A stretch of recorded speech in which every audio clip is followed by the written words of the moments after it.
और आज जब इस मीटिंग के लिए मैं आ रहा था, आज नहीं कुछ दिन पहले की ये बात है कि आज की इस मीटिंग में मुझे कौन सा वचन देना ये परमेश्वर ने कहा। बहुत से लोग परमेश्वर ने कहा विश्वासी हैं और मेरे साथ अच्छी तरह से चल रहे हैं, लेकिन उनकी जिंदगी में वो विक्ट्री, वो जीत नहीं है, वो शैतान के ऊपर फतेह नहीं है। और उसका कारण परमेश्वर ने मुझे बताया। उसके दो कारण हैं। आज हम दोनों कारणों के ऊपर डिस्कस करेंगे। और आपको ये मालूम होना चाहिए, आज मार्च का महीना स्टार्ट हो चुका है, कुछ ही 2 हफ्तों में ईस्टर का महीना है और आत्मिक गर्मी बढ़ेगी। जिस तरह शारीरिक गर्मी बढ़ रही है, तो आपको इन दिनों में फास्टिंग के साथ, रोजों के साथ तैयार रहना है। आपको ये वेट नहीं करनी कि मैं रोजे रखूं तो आप रोजे रखें। मैंने इस साल की शुरुआत में एक्स्ट्रा रोजे रख के ये साल की शुरुआत की थी जनवरी मंथ में, लेकिन मैंने आपको वो रखने के लिए नहीं बोला, क्योंकि मैं ट्रेडिशनल रोजों के ऊपर बिलीव नहीं करता हूं। मैं बिलीव करता हूं जब पवित्र आत्मा आपको किसी खास मकसद के लिए अगुवाई करता है, तब तक आप वो रोजे रखते हैं। नहीं तो आप हफ्ते में जो 2 रोजे, 1 रोजे, 2 रोजे आपको रखने चाहिए। एक क्रिश्चियन होने के नाते अपनी स्पिरिचुअल एक्सरसाइज को, अथॉरिटी को, जो परमेश्वर ने आपको अधिकार दिए उन्हें यूज करने के लिए, परमेश्वर के साथ जुड़े रहने के लिए, वो 2 रोजे कम से कम मेरा ये मानना है कि आपकी लाइफ में होने चाहिए।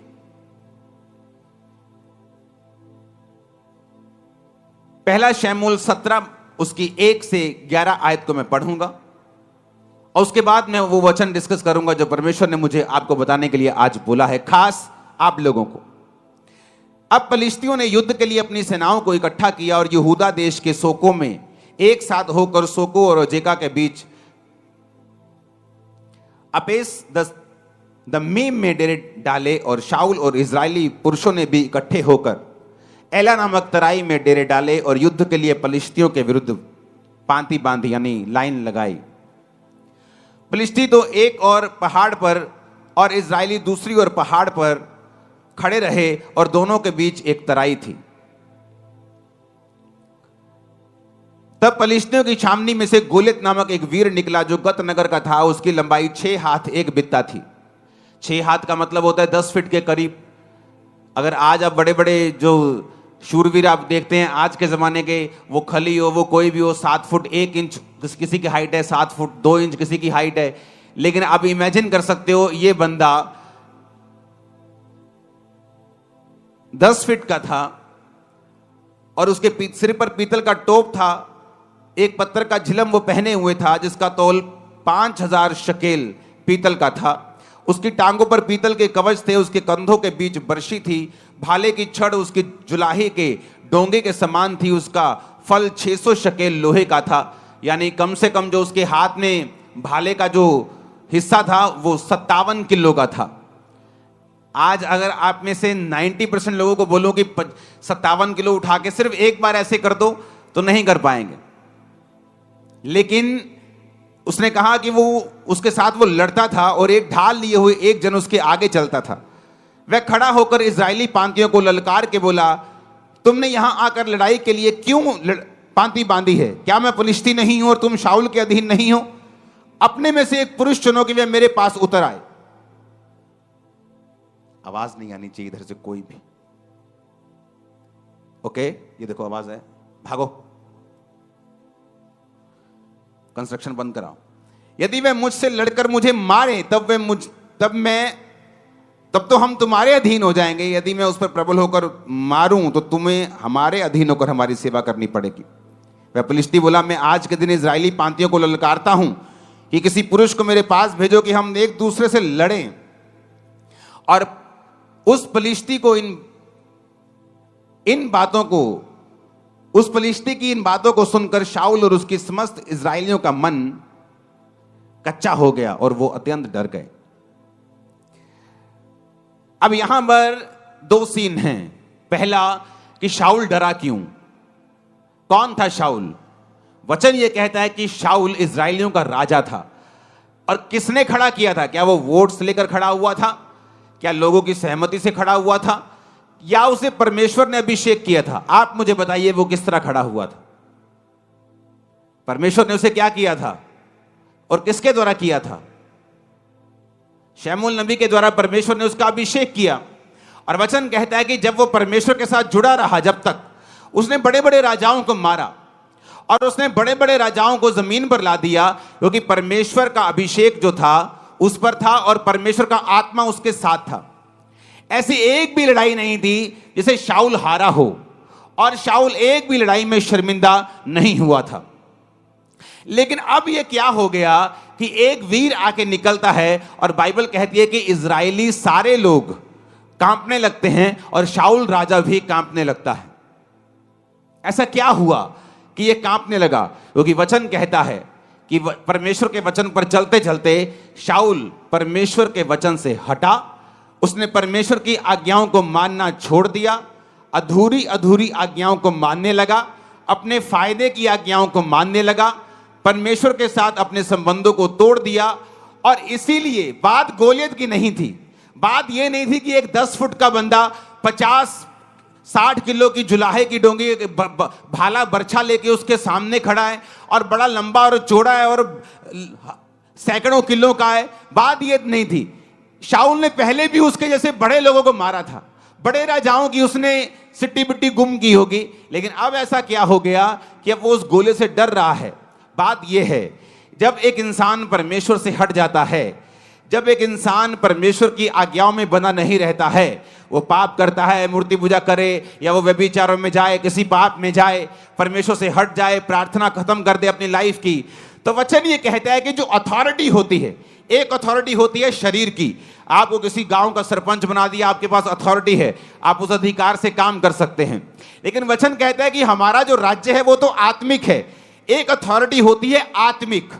जब एक व्यक्ति परमेश्वर के वचन पे चलता रहता है तो वो क्या नोटिस करता है कि उसकी जिंदगी में एक अजीब सी दलेरी है जो उसके अंदर रहती है। वो किसी मनुष्य से नहीं डरता, वो किसी चीज से नहीं डर लगता उसको। ये बात नहीं कि बिल्कुल डर लगता ही नहीं, वो फियरलेस है। बाइबल कहती है दाऊद भी डरता था। और वचन कहता है, जब आप भजन संहिता 46 पढ़ते हैं, उसने कहा मैं नहीं डरूंगा क्योंकि यहोवा मेरे संग है। डर उसके मन में था, लेकिन वचन कहता है कि वो अंगीकार ये करता था कि मैं नहीं डरूंगा क्योंकि यहोवा मेरे संग है। अब आपको ये बात पहले समझने की जरूरत है जिस टॉपिक पे हम हैं। अब शाऊल जो था, वचन ये कहता है कि उसकी आत्मिक अथॉरिटी को वो पाप और अनाज्ञाकारिता के कारण खत्म कर चुका था। कई बार क्या होता है, आप परमेश्वर के साथ आप रिश्ते में होते हैं, आप प्रभु के साथ मेल मिलाप में होते हैं, हाँ, आप रोज प्रार्थना करते हैं, आप पाप से दूर रहते हैं, आप सब तरह से परमेश्वर को प्रसन्न करने की कोशिश करते हैं। इसका मतलब ये नहीं कि आप 100% प्रभु यीशु को जैसे चलने लग जाते हैं, लेकिन आपकी इंटेंशन यही होती हैं कि मुझे कोई ऐसा पाप नहीं जानबूझ के करना, मुझे प्रेयर में रहना है, मुझे वचन पढ़ना है, मुझे रोज़ों में रहना है। और इस तरह से जब आप परमेश्वर में चलते हैं, एक अजीब सी स्पिरिचुअल अथॉरिटी आपके साथ रहती है। जब दो व्यक्ति दोनों चर्च में आते हैं, एक आत्मिक अधिकारों के नीचे है, वो परमेश्वर में चलता है, वो प्रार्थना करता है, वो प्रभु के साथ अच्छे संबंध हैं। ये नहीं, फॉरेन के लोग मैंने देखे, अच्छा संडे डबल दिहाड़ी मिल रही, संडे ज्यादा डॉलर मिलते काम करने के, तो संडे काम करते, कहते वचन हम कोई बात नहीं आके ऑनलाइन सुन लेंगे। वो पैसा नहीं इकट्ठा कर रहे, वो श्राप इकट्ठा कर रहे हैं कि संडे डबल दिहाड़ी मिलती है, संडे टैक्सी का काम अच्छा चलता है, तो संडे प्रभु को छोड़ दो, कोई बात नहीं ऑनलाइन सुन लेंगे परमेश्वर क्या कहते हैं। सिर्फ ऑनलाइन सुनने से सब कुछ नहीं होगा। कई बार आप जब परमेश्वर की हुजूरी में आते हैं, आपको प्रैक्टिकली परमेश्वर वो ग्रेस देता है, अनुग्रह देता है, जिससे आप अपने जीवन की मुश्किलों से और अपने जीवन के प्रॉब्लम से और उन फाइट से बाहर आ सकें जो आपको घेरे हुए हैं। और वो ऑनलाइन रह के नहीं आते। ऑनलाइन है, कभी साल में एक मीटिंग, मुझे कहीं बहुत इमरजेंसी जाना पड़ रहा है तो मैं ऑनलाइन देख रहा हूं। उन लोगों के लिए ऑनलाइन है, फौजियों के लिए ऑनलाइन है, जिनको मालूम है कि हम अपना चौकी छोड़ के कहीं जा नहीं सकते, उन लोगों के लिए है। बाइबल कहती है जब आप अधिकारों से भरे होते हैं, फर्क कहां लगता है? एक व्यक्ति जो अधिकारों से भरा हुआ है और सही तरह से प्रभु में चलता है, दूसरा भी चर्च आता है, कभी कभी प्रेयर कर लेता है, कभी कभी पाप कर लेता है, कभी कभी शराब पी लेता है, कभी कभी कुछ कर लेता है, दोनों चर्च आ रहे हैं, दोनों में कोई फर्क नहीं।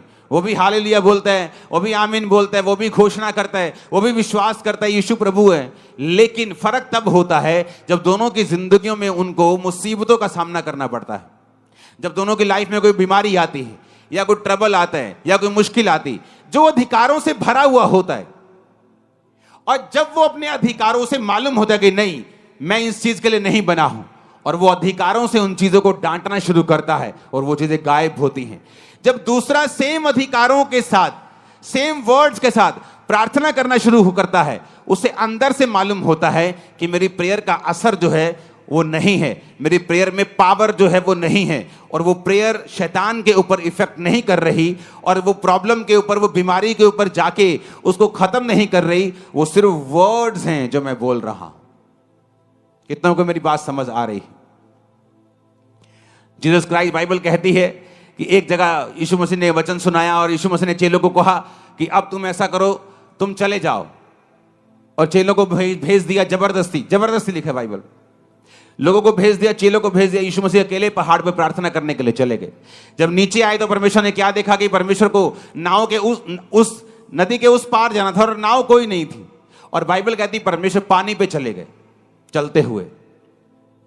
ये क्या था? ये एक स्पिरिचुअल एक्सरसाइज, अथॉरिटी थी जो परमेश्वर ने उसको एक्सरसाइज किया। परमेश्वर जानते थे कोई भी चीज मुझे परमेश्वर के काम करने से रोक नहीं सकती। अगर नाव नहीं है तो मैं नाव का इंतजार नहीं करूंगा।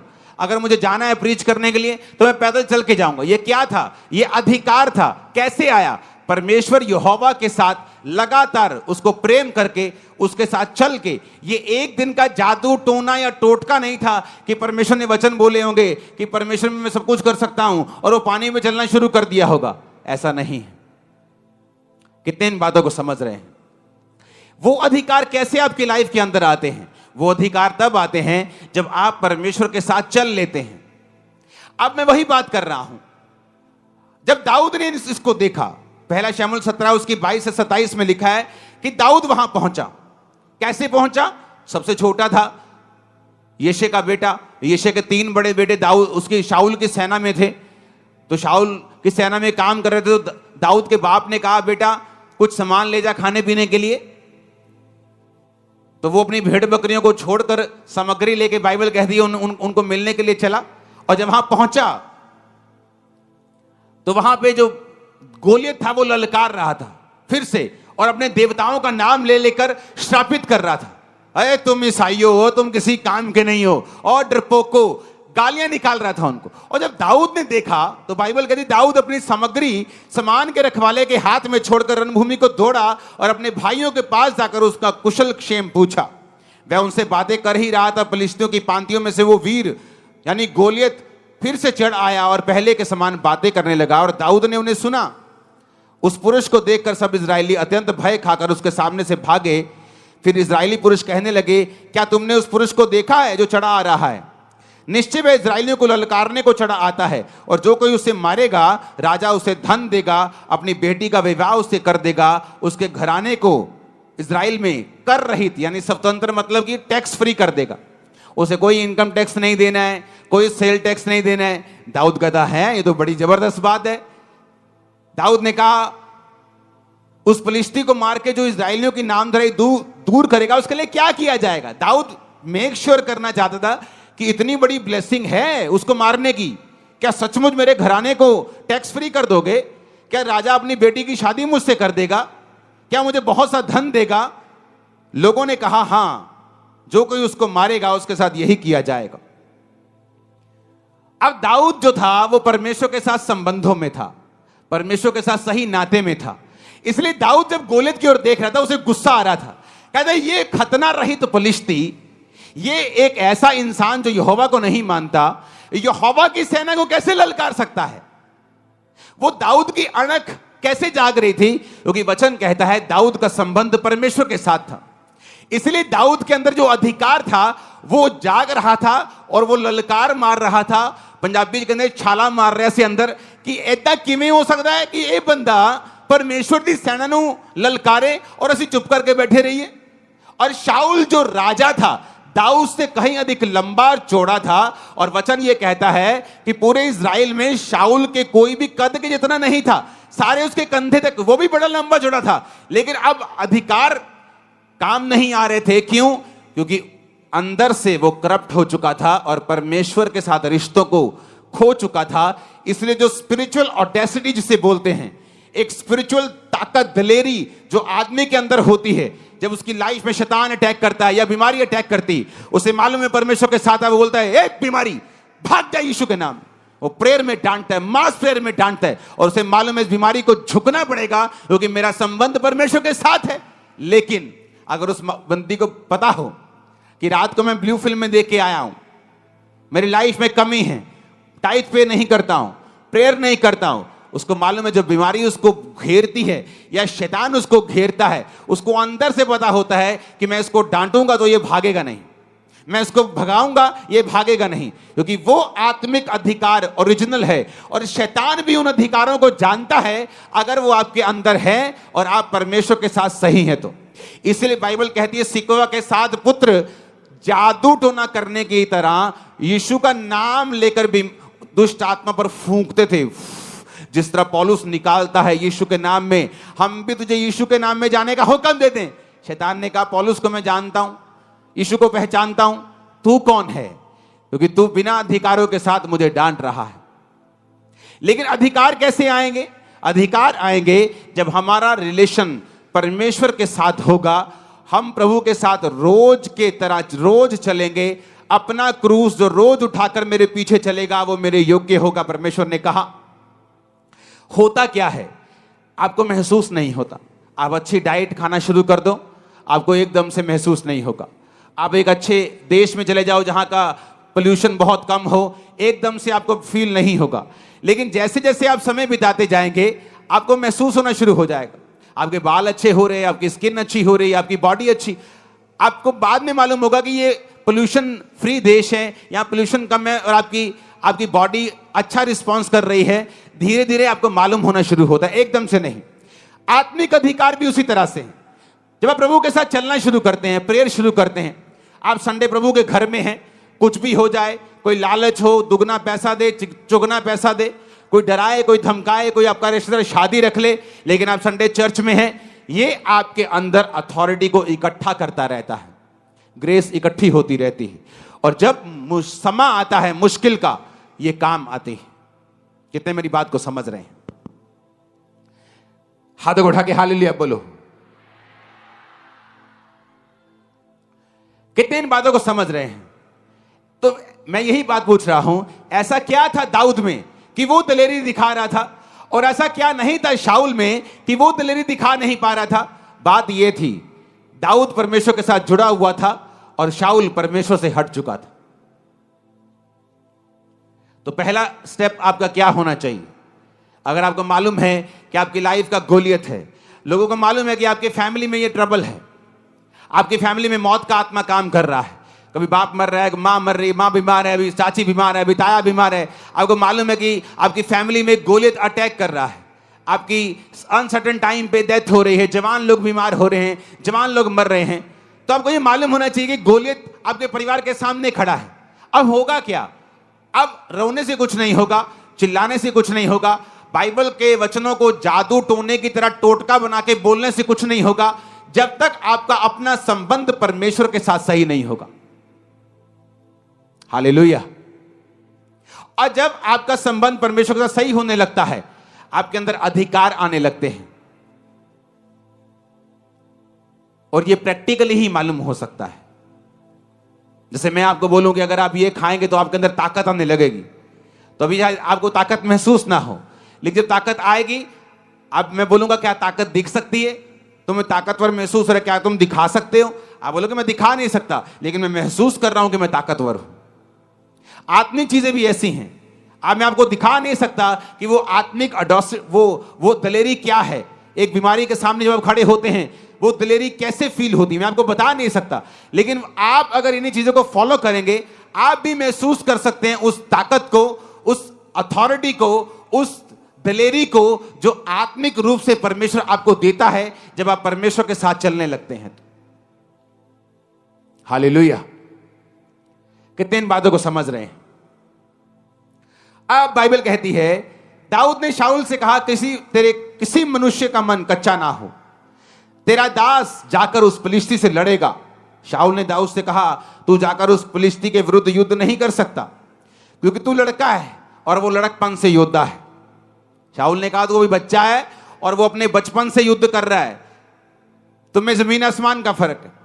दाऊद ने शाऊल से कहा, तेरा दास अपने पिता की भेड़ बकरी जब चराता था और कोई शेर या भालू झुंड में से मेमना उठा ले जाता था, तब मैं उसका पीछा करके उसके मारता और मेमने को उसके मुंह से छुड़ा लेता, और जब वह मुझ पर हमला करता तब मैं उसके बालों को पकड़कर उसे मार डालता था।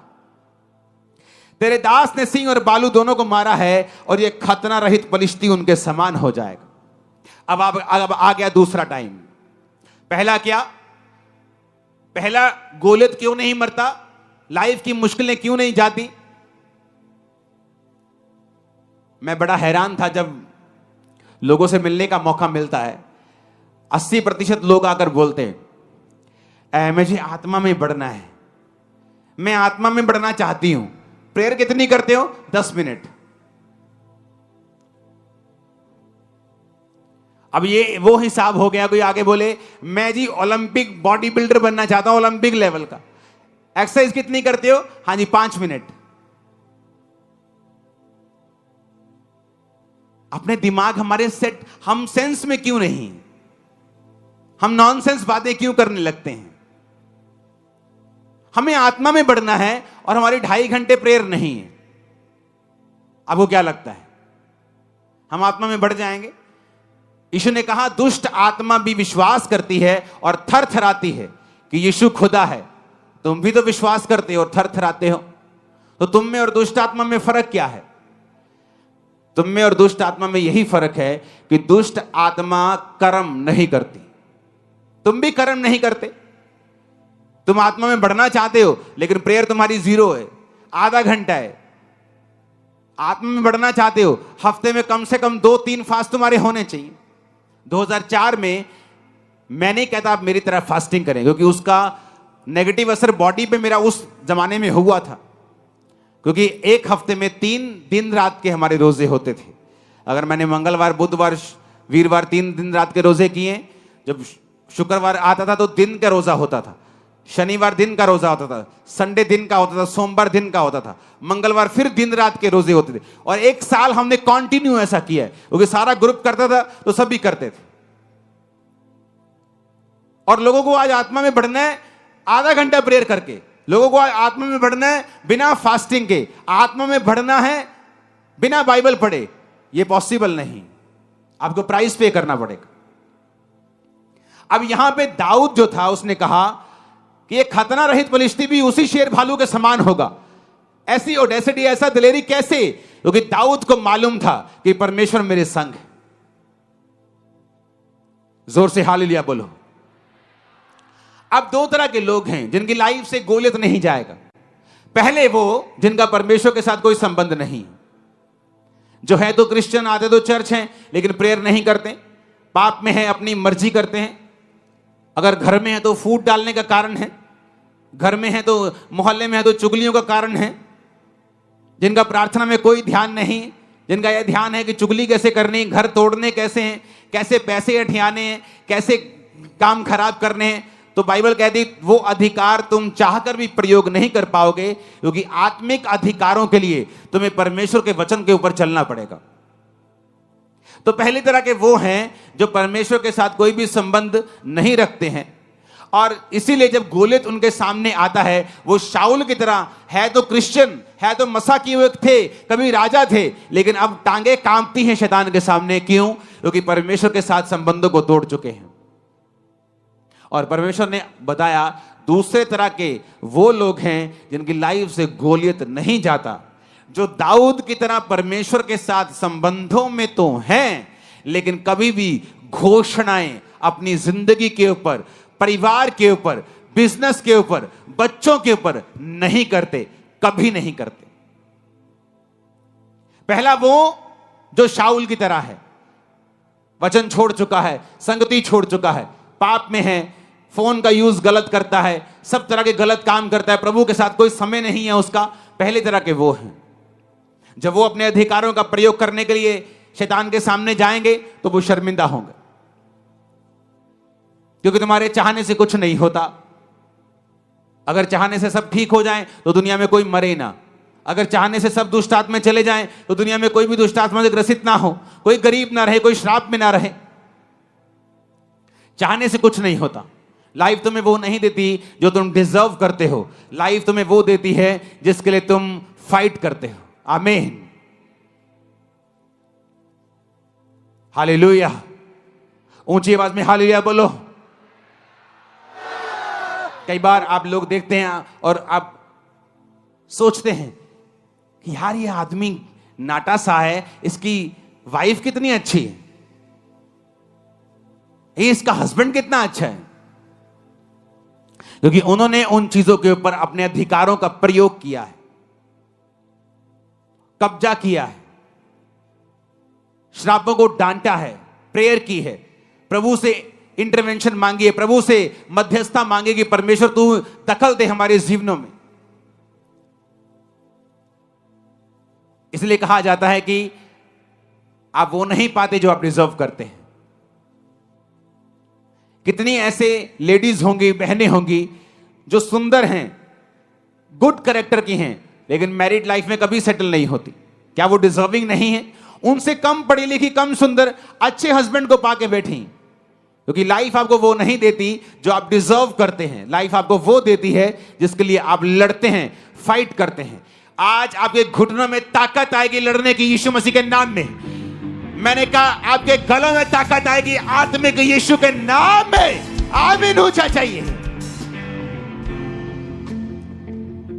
तो पहली तरह के लोग आपको समझ आ गए, क्योंकि अगले 4 हफ्तों तक हम डिक्लेरेशन करेंगे। लेकिन उससे पहले मैं ये चाहता हूं कि हम सेटल हो जाएं आत्मा में, हम चीजों को समझ जाएं, क्योंकि अगले 4 हफ्ते जब डिक्लेरेशन के साथ प्रार्थनाएं होंगी, मैं आपको बता रहा हूं, मैंने हेवन को आपकी लाइफ के ऊपर ओपन होते हुए, शैतान के गढ़ों को टूटते हुए, गोलियत को आपके पांव पर गिरते हुए, बड़े बड़े गोलियत को गिरते हुए, आपकी लाइफ में सब रुके कामों को निकलते हुए मैंने देखा है। मैंने सब मौत की आत्माओं को आपके कदमों में झुकते हुए देखा है, एक्सीडेंट को कैंसिल होते हुए देखा है, डाइवोर्स को कैंसिल होते हुए देखा है, बीमारियों को निकलते हुए देखा है। आमीन। मेरे को खड़कने वाला चाहिए शैतान के खाना। हालेलुया। लेकिन इससे पहले कि हम डिक्लेरेशन करें, मैं नहीं चाहता कि हम में ऐसे लोग हों जो वचन को ना समझने वाले हों और वो डिक्लेरेशन को एक जादू और एक टोने और एक टोटके की तरह करें कि वचन में ऐसा लिखा है, बोलने से ऐसा हो जाता है, हम भी बोलेंगे। लेकिन वो दूसरा स्टेप है। पहला स्टेप है परमेश्वर के साथ मेल मिलाप करना, तौबा करना, यानी पानी का बपतिस्मा लेना, अपने पापों और गुनाहों को छोड़ना, एक ही परमेश्वर यानी प्रभु यीशु मसीह की अधीनगी में आना, उसी को अपना उद्धारकर्ता मानते हुए उसी को मानना, अपना सिर उसके सामने झुकाना और उसके बाद उसके वचनों को पढ़ना और उसके वचनों पर चलना। और उसके बाद फिर आता है डिक्लेरेशंस, घोषणाएं। दाऊद ने क्या किया? आपको क्या लगता है? दाऊद ने पहली घोषणा की जब वो शाऊल के सामने था। उसने कहा, शाऊल, जब मैं ऐसा पिता की भेड़ बकरी को चराता था तो मैं शेर भालू को मार देता था, बालों से पकड़ के मार देता था। दाऊद ने कहा, वो यहोवा जिसने मुझे सिंह भालू दोनों के पंजों से बचाया है, वो फिलिस्ती के हाथ से भी बचाएगा। तो दाऊद ने पहली घोषणा की शाऊल के सामने। मैं भी ऐसी घोषणाएं मुझे याद किया करता था, कई बार लोगों के सामने, अपने परिवार के सामने, कई बार विरोधियों के सामने, कई बार अपने जो रिश्तेदार मुझे कोसते थे, त्यागते थे मुझे, तो धर्म में अपने वापिस आएगा, पछताएगा, उनके सामने मैं घोषणाओं को करता था। घोषणाओं में ताकत है। कई बार तुम्हारी चाचे की लड़की आके तुम्हें पूरी तरह से मिट्टी में मिला देती है। तू ईसाई, ले तेरा कख नहीं बनना, तू एक दिन वापस आना, और तुम चुप रहती हो। ये चुप रहना नहीं है, तुम श्राप ले रही हो अपने ऊपर और अपने बंधनों को खुद स्वीकार कर रही हो। कहां चुप रहना है? जब तुम्हारा मां बाप तुम्हें डांट रहा हो, तुम्हें चुप रहना है। लेकिन जब कोई और हो और तुम्हारे विश्वास को चोट पहुंचा रहा है, तुम्हारे ऊपर गलत घोषणाएं कर रहा है, नेगेटिविटी बोल रहा है, तब तुम्हें घोषणा करनी होती है। परमेश्वर ने मुझे बताया, जो पहला स्टेप मैंने बताया ना, वो तो जस्ट एक स्टार्टिंग था। आपके लिए कौन सा स्टेप है परमेश्वर ने बताया आपको मालूम? 10% लोगों के लिए है जो मैंने पहला स्टेप बताया, 90% लोगों के लिए जो अब बता रहा हूं। परमेश्वर ने कहा मेरे लोग मेरे साथ अच्छे संबंधों के बावजूद भी गोलियत के नीचे रहते हैं, क्योंकि वो घोषणाएं नहीं करते अपने लिए। यहां दाऊद की जिंदगी देखो, उसने एक घोषणा की शाऊल के सामने। शाऊल कहता बेटा तू अभी छोटा है, और वो जब वो छोटा था तभी से लड़ता है। यानी अगर वो 40 साल का है, वो 26 साल का एक्सपीरियंस है बेटा, तेरी उम्र अभी 15 20 16 साल है, 18 साल है, तू नहीं लड़ सकता। उसने कहा जब मैं अपने बाप के भेड़ बकरे को चराता था ना, तो कोई शेर भालू आता था तो मैं उसको केसों से पकड़ के मार देता था। तो जो परमेश्वर मुझे शेर भालू के हाथ से बचाता था, वो इसके हाथ से भी बचाएगा। घोषणा, घोषणा। मैं घोषणा करता हूं तुम कभी फेल नहीं होगे। मैं घोषणा करता हूं इसी साल तुम्हारी शादी होगी। मैं घोषणा करता हूं तुम फाइनेंशियली ब्लेस्ड होगे। मैं घोषणा करता हूं तुम डर की आत्मा के नीचे नहीं जियोगे। आमीन ऊंचे वाला चाहिए। आप मेरी बात समझ रहे कि नहीं? घोषणा क्या तुम करती हो? क्या तुम करते हो? एक शराबी, पूरा शराबी, टूल वाला शराबी, शराब पीता था, नाली में गिरता था, रोज नाली में गिरता था, रोज घर लेके आते थे। मां क्रिश्चियन थी, कभी कर्ज नहीं किया, बोलती थी मेरा बेटा एक दिन सेवक बनेगा। वो सेवक बना, बड़ा हो गया। घोषणा, घोषणा, घोषणा। तुम्हारा बच्चा शरारती हो, कभी मत कहो मेरा बच्चा शरारती है, बोलो मेरा बच्चा एक्सेलेंट है। आज जब फ्लाइट में, मैंने ऑस्ट्रेलिया में बताया था कि फ्लाइट में जब जाते हैं, एंड ऑफ द फ्लाइट सारी एयर होस्टेस हमें आके जरूर ये बात बोलती हैं, आपके बच्चों के जैसा कोई बच्चा हमने नहीं देखा है। ये कैसे इतने काम हैं, कैसे हर चीज को बोलते हैं, हैंडल करते हैं, चीजें करते हैं, शोर नहीं, रोते नहीं, चिल्लाते नहीं, खिंचते नहीं। मैंने कहा घोषणाएं। बचपन में जब ये थे, घोषणाएं, घोषणाएं, घोषणा, घोषणा, डिक्लेरेशन, डिक्लेरेशन, डिक्लेरेशन। तुम जैसा बोलोगे, परमेश्वर ने क्या कहा, मैं उन चीजों के नाम जो नहीं ऐसे लेता हूं जैसे कि वो हैं। अब्राहम, तेरा नाम आज से अब्राहम होगा। है प्रभु, मेरे पास तो अपना एक कुत्ते का बच्चा भी नहीं है, तो मेरा नाम तू रख रहा है कि जातियों का पिता होगा। सारे, तेरा नाम सारा होगा। बहुत से राजकुमारों की माता। हे प्रभु वो बख्श दे, ऐसा मेरा नाम मत रख। जैसे आज अगर चर्च में कोई बहुत गरीब भाई बैठा है, जो कल को अमीर हो जाएगा वो कोई प्रॉब्लम नहीं, लेकिन आज बहुत गरीब और घर जाके बोले आज से मेरा नाम धनी चंद है आज से मेरा नाम मुकेश अंबानी है, वो लोग बोलेंगे यार तू क्यों बेइज्जती करवानी है अपनी। घोषणा, घोषणा। परमेश्वर ने कहा मेरे लोग नहीं जीत रहे गोलियत से, क्योंकि वो घोषणा नहीं करते। तुम लोग क्या सोचते हो, हाय प्रभु कुछ करेगा, हाय प्रभु इस दर्द नू कड्डेगा, हाय। और प्रभु क्या सोच रहा है कि मैंने तुझे सांपों और बिच्छुओं को रोंदने का अधिकार दिया, तुझे ताकत दी है, तू घोषणा करेगी, तू डिक्लेयर करेगी, तू घोषणा करेगी, मैं तुझे दूंगा। तू घोषणा नहीं करेगी, पावर तेरे पास होगी, लेकिन वो उसी मिट्टी में दब के खत्म हो जाएगी। आप मेरी बात समझ रहे कि नहीं? घोषणाएं। यहां पर पहली घोषणा दाऊद ने की। अब समय आया जब दाऊद ने जब घोषणा की, तो शाऊल ने 38 आयत में लिखा, शाऊल ने अपने कपड़े दाऊद को पहनाए, पीतल का टोप सिर पे रखा, झिलम पहनाई। दाऊद ने उसकी तलवार वस्त्र के ऊपर कसी और चलने का यत्न किया, और उसने उसे परखा नहीं था। और दाऊद ने शाऊल से कहा, इसके पहने हुए मुझसे चला नहीं जाता, क्योंकि मैंने इन्हें नहीं परखा है। दाऊद ने उन्हें उतार दिया। उसने अपनी लाठी ली, नाले में से 5 चिकने पत्थर छांटे, चरवाहे की थैली अपने झोले में रखे, और अपना गोफन हाथ में लेके पलिश्ती के निकट गया। पलिश्ती चलते चलते दाऊद के निकट पहुंचने लगा, और जो जन उसकी और बड़ी ढाल लिए आ रहा था वो उसके आगे आगे चला। पलिश्ती ने जब देखा दाऊद को तो तुच्छ जाना, कहा, क्योंकि वो लड़का ही था और उसके मुख पर लाली झलकती थी और वो सुंदर था। पलिश्ती ने दाऊद से कहा, क्या मैं कुत्ता हूं, तू लाठी लेकर मेरे पास आता है? पलिश्ती अपने देवताओं का नाम लेकर दाऊद को कोसने लगा। फलिश्ती ने दाऊद से कहा, मेरे पास आ, मैं तेरा मांस आकाश के पक्षियों और वन पशुओं को खिला दूंगा। शैतान ने घोषणा की। आप नहीं जानते, आपका एनिमी आप पर घोषणा करता है, आपका दुश्मन आप पर घोषणा करता है और आप चुप रहते हैं। अगर आप घोषणा के बदले घोषणा नहीं करेंगे, वॉर के बदले वॉर नहीं करेंगे, वर्ड्स के बदले वर्ड्स नहीं देंगे, चुगलियों के लिए आपका मुंह खुला रहता है। गंदी बातें बोलनी हो, मुंह खुला रहता है। किसी की चुगली करनी हो, निंदा करनी हो, 2-2 घंटे हम बैठ सकते हैं। लेकिन जैसे कोई आके ये बोलता है, ले तू चर्च जानी, फर्क तो नहीं पियानी, तब हमारा मुंह बंद रहता है, क्योंकि वो घोषणा करने का समय था। शैतान करके चला गया, तुम करके नहीं गए, इसलिए तुम्हारी जीवन की परिस्थिति कभी चेंज नहीं हुई।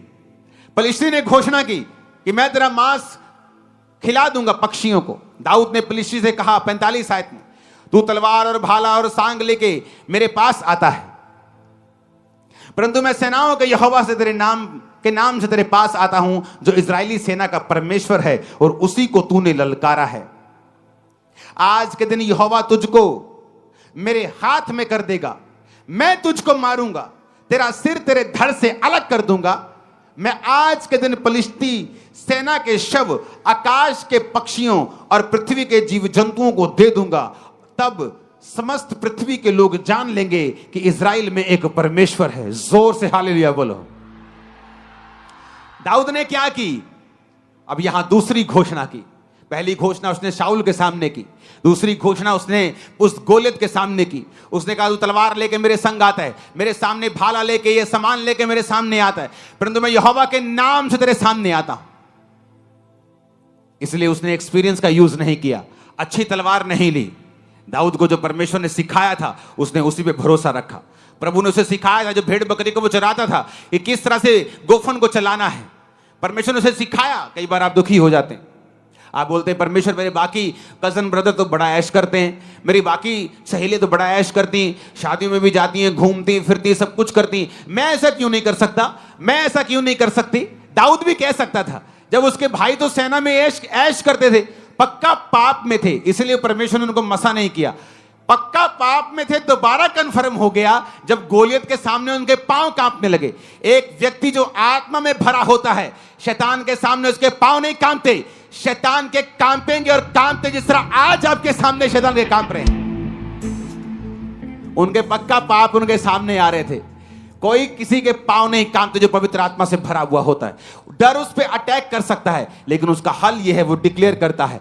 दाऊद ने घोषणाएं की हैं, अगर आप भजन संहिता में पढ़ेंगे, जब डर उस पर अटैक करता था, वो घोषणा करता था, मैं नहीं डरूंगा, यहोवा मेरे संग है, यहोवा मेरा शरण स्थान और बल है, संकट में अति सहज से मिलने वाला सहायक, इस कारण मुझे कोई भय नहीं, चाहे पृथ्वी उलट जाए। घोषणा जब तुम घोषणा करते हो, तुम्हारी स्पिरिट में कुछ जाता है जो तुम्हें दिखता नहीं। जब तुम घोषणा करते हो, विपरीत तुम्हारे अंदर जाती है, बीमारी तुम्हारे अंदर से निकल जाती है, हड्डियों का दर्द चला जाता है, बीमारी श्राप चले जाते, जब तुम घोषणाएं करते हो। लेकिन जब तुम इंतजार करते हो कि प्रभु कुछ करेगा, दाऊद वहां खड़ा होकर प्रभु की ओर नहीं देख रहा था कि प्रभु कुछ करेगा, कि गोलियत को हार्ट अटैक आ जाए, गोलियत अपने आप मर जाए, कुछ हो जाए, गोलियत का दिमाग चेंज हो जाए। हे प्रभु कुछ कर, हे प्रभु दया कर। उसने कहा, तेरा सिर तेरे धड़ से मैं अलग कर दूंगा, इन फलिश्ती सेनाओं के शव मैं आकाश के जंतुओं को दे दूंगा, क्योंकि तूने मुझे नहीं, तूने परमेश्वर को ललकारा है। जो आपके पीछे हैं, आपके पीछे नहीं है। जो इस सेवकाई के पीछे हैं, वो इस सेवकाई के पीछे नहीं, वो जीसस क्राइस्ट के मकसद के पीछे हैं, और उनका सिर धड़ से अलग कर देगा। परमेश्वर मैं आपको बता रहा हूं। आपका आमीन छोटा है। ये आमीन अपने परिवार के लिए बोलो, जीत जाओ। फाइनेंस के लिए बोलो और जीत जाओ। शरीर के लिए बोलो और चंगाई को पा जाओ। दिमाग से डिप्रेशन को हटा दो, आमीन बोल के। आमीन बोलो और रास्तों को साफ कर लो। आमीन बोलो और शैतान को हरा दो। जादू की आत्मा और शब को खत्म कर दो, आमीन बोल के। हालेलुया। दाऊद ने फिर डिक्लेरेशन की, फिर घोषणा की। 2 घोषणाएं करने के बाद वचन कहता है कि जब गोलियत उसके सामने आया, दाऊद उसकी ओर भागा, शैतान से पीछे नहीं हुआ, डर के नहीं उसको वो गोफन मारा। बाइबल कहती उसके सामने फॉरवर्ड गया, बिना डर के उस गोफन को चलाया, उस गोफन में पत्थर रखा, चलाया, उसके माथे पे जाके लगा, गिरा गोलियत। तलवार नहीं थी, गोलियत की ही तलवार पकड़ी, उसका सिर धड़ से अलग किया। जैसे फलिश्तियों ने देखा, ले भाई अपना लीडर तो गया, तो बाइबल कहती सारे भागे। जब सारे भागे तो जो आत्मा में नहीं थे वो भी दलेर हो गए, कहते इतना डी ऐसी की तैसी, वो भी पीछे भागे, सबको मार दिया। और वही वचन पूरा हुआ जो दाऊद के मुंह से निकला था कि फलिश्तियों के शव आकाश के पंछी खाएंगे, और वैसा ही हुआ। ये कमाल था डिक्लेरेशन का, ये कमाल था यहोवा के वचन के ऊपर विश्वास करने का, ये कमाल था परमेश्वर के साथ संबंधों को कायम रखने का। आमीन ऊंचे वाला चाहिए चर्च। हालेलुया। तो अगर आपके संबंध प्रभु के साथ सही नहीं, मेरा विश्वास है इस मीटिंग के खत्म होने के बाद आप लोग बपतिस्मा लेने के लिए पीछे हमें मिलेंगे, बपतिस्मा लेंगे और प्रभु के साथ अपने संबंध को कायम कर लेंगे। मैंने यहां पर लोगों को आते हुए देखा है चर्च में, और पूछा है उनसे कब लिया बपतिस्मा, कहते जिस दिन हम चर्च में पहली बार आए थे हमने बपतिस्मा ले लिया था। और जाके चेक करो उनके लोगों की गवाहियों को, चेक करो किस तरह से परमेश्वर ने उन्हें ब्लेस किया है, जब परमेश्वर के साथ उन्हें संबंध को कायम किया, टाइम वेस्ट नहीं किया। जब मुझे मालूम हुआ था बपतिस्मे का मसीह में आने के शायद 2-4 हफ्ते बाद ही, तो मैंने अपने पास्टर को बोला मुझे अभी चाहिए। तब लोग देते नहीं थे, तब 20-25 इकट्ठे होते थे तो तब मिलता था, जब 2-4 महीने में। तो मैंने मसीह में आने के 1.5-2 महीने के बाद बपतिस्मा ले लिया था। मुझे वो भी लेट लगता था, मैंने कहा लेट लिया है, मुझे और जल्दी लेना चाहिए था। पहला स्टेप है अपने संबंधों को प्रभु के साथ कायम रखना। आत्मिक जो रूल्स रेगुलेशंस हैं, वचन पढ़ना, प्रार्थना करना, संडे प्रभु के घर में आना, प्रभु के भवन में लगाए जाना, सेवा में हिस्सों को देना, सेवा करना, इवेंजलिज्म टीम का हिस्सा बनना, बोना, प्रार्थना करना, अपनी सेवकाई के लिए, अगुओं के लिए प्रार्थना करना। जब आप इन हिस्सों में शामिल हो जाते हैं, उसके बाद आपके अंदर अथॉरिटी आनी शुरू हो जाती है, आपको महसूस हो या ना हो। और जब आप फिर प्रभु के साथ संबंध कायम कर लेते हैं, उसके बाद आपको डिक्लेरेशंस करनी है। अगर आप नहीं करेंगे, गोलियत खड़ा का खड़ा रह जाएगा। और यही वचन देने के लिए प्रभु ने आज मुझे आपसे कहा है। अगर आपको जीत लेनी है तो अगले 4 हफ्ते ईस्टर समेत, गुड फ्राइडे समेत, प्रभु भोज का थर्सडे समेत, अगले 4 संडे हम घोषणाएं करेंगे। मैं वचनों को लेके आऊंगा, घोषणाओं के वचनों को हम वचन सुनेंगे, घोषणाएं करेंगे, आप घोषणाएं करेंगे। ये गर्मियां आपके लिए ब्लेस्ड और सबसे बेस्ट होंगी। और आमीन ऊंचे वाला चाहिए। मैंने कहा आमीन ऊंचे वाला चाहिए। आप तैयार हैं क्या? वो कोई भी रोग क्यों ना हो, वो कोई भी ट्रबल क्यों ना हो, अगर आप घोषणाएं नहीं करेंगे, अगर आप डिक्लेरेशन नहीं करेंगे, आप बोलेंगे नहीं, घोषणाएं मन में नहीं होती। दाऊद ने मन में नहीं सोचा अच्छा तेरे को मार दूंगा, मन में सोच रहे हैं, मन में नहीं सोचा, मुंह से बोला, इतनी जोर से बोला कि गोलियत के कानों में खड़कती थी आवाज, इतनी जोर से बोला कि बाकियों को भी सुनता था, इतनी जोर से बोला कि शाऊल को भी मालूम हो गया कि हां कुछ तो है इसमें, क्योंकि शाऊल भी कभी आत्मिक था। तो उसे भी जो व्यक्ति आत्मिक होता है, एक समय वो आत्मिक नहीं रहता, पर वो आत्मिक व्यक्तियों को फिर भी पहचानता रहता है कि हाँ इसमें वो चीज है जो कभी मुझ में थी। कितने मेरी बात को समझ रहे हैं? उसे मालूम था कि गोलियत जो दाऊद गोलियत के लिए कह रहा है, इसमें कुछ है, इसमें कुछ बात है। उसकी घोषणाओं में ताकत थी। आपको मुश्किल होती है, आप रोने लगते हैं, आप प्रभु की ओर हाथ उठा लेते हैं। मूसा भी ऐसे ही करने लगा। जब मूसा ने देखा पीछे फिरौन अपनी सेना के साथ पकड़ने के लिए आ गया, आगे समुद्र था, पीछे फिरौन था, लोग बकबक करने लगे, ले मूसा साडिया कबरा हूं तू समुद्र च बनवाएगा, काश असी तेरे नाल ना आंदे, तेरी गल ना सुनते। और मूसा, बाइबल कहती, परमेश्वर की दुहाई देने लगा, जोर जोर से रोने लगा, प्रभु कुछ कर। परमेश्वर ने कहा तू मेरी दुहाई क्यों दे रहा है? क्यों दे रहा है मेरी दुहाई? तेरे पास लाठी है, लाठी को समुद्र की ओर कर तो वो 2 भाग हो जाएगा। क्यों दे रहे हो दुहाई? परमेश्वर ने कहा क्यों भिखारियों की तरह मांग रहे हो? तुम नहीं जानते तुम्हारे पास घोषणाओं की ताकत है, तुम्हारे पास वचन है, तुम वचन की घोषणा कर सकते हो, लेकिन प्रॉब्लम यह है इसको जादू टोने और टोटके की तरह हम नहीं बोल सकते जब तक हमारे संबंध परमेश्वर के साथ सही नहीं। इसलिए शैतान पूरी कोशिश करता है आपके संबंध परमेश्वर के साथ पहले जैसे ना हो, किसी तरह आपको पाप में डाला जाए, किसी तरह आपको डिस्ट्रैक्ट किया जाए ताकि वो चीज आप में रहे ही ना। जब आप में वो चीज है ही नहीं, आपका पास्टर जितनी मर्जी घोषणाएं करे जाए, आप उसको रिपीट करी जाए, शैतान को मालूम है उस पर असर नहीं होने वाला है। इसलिए जरूरी है प्रभु के साथ संबंध कायम करना, और फिर जरूरी है